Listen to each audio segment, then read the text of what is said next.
All eyes are on the petrodollar agreement as the future of the US dollar depends on Saudi Arabia's decision to accept the currency for global trade or give opportunities to local currencies. The Chinese yuan is looking to play a central role in transactions in the oil and gas sector.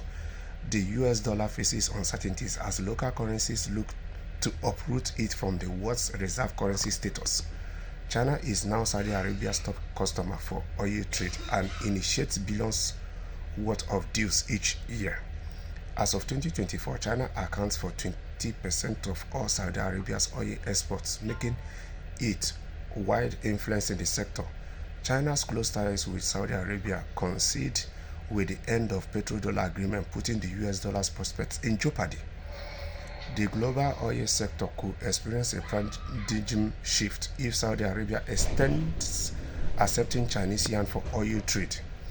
Saudi Arabia needs the US dollar more than the Chinese yuan for oil, despite the end of the petrodollar agreement. However, Atlantic Council's Hong Tran wrote that the US influence is waning while China establishes closer ties with Saudi Arabia. He explained for this reason, Saudi Arabia might extend accepting the Chinese yuan after the petrodollar along with the US dollar. China has now become Saudi Arabia's largest oil customer, accounting for more than 20% of the kingdom's oil exports. Beijing has established close trade-driven relationships throughout the Middle East, while US influence has waned. So apparently I don't see anything wrong in Saudi Arabia accepting local currencies, not just the US dollars. Yes, because it has a way of encouraging some of these countries to do business with Saudi Arabia.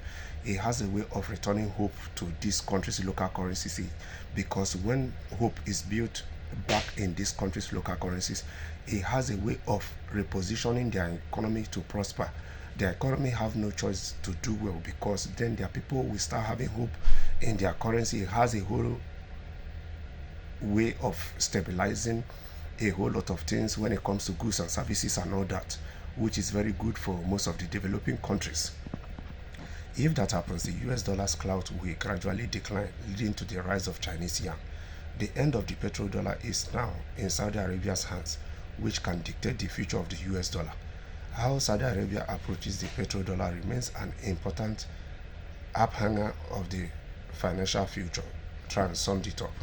So it's only time will tell, but I just hope for the betterment of the world that Saudi Arabia trades on the right path by allowing multiple currencies, not just the US dollar. If they think that they still need the US dollars, they should equally give room for multiple local currencies, that other currencies can be used when it comes to buying their oil, not just the US dollar. Yes, because that is part of what the BRICS has been doing. One of their newest driving initiatives that are driving more countries to want to join them is the de-dollarization agenda, which has a whole lot of way in moving the world from the position it is right now to a different one, which is for the benefit of most of the developing countries. So fingers crossed, we'll see the decision that Saudi Arabia is going to make at the end, if they will persist in using the petrodollar, or they will give room for multi-local currencies or multi-currencies, which is very good for everyone.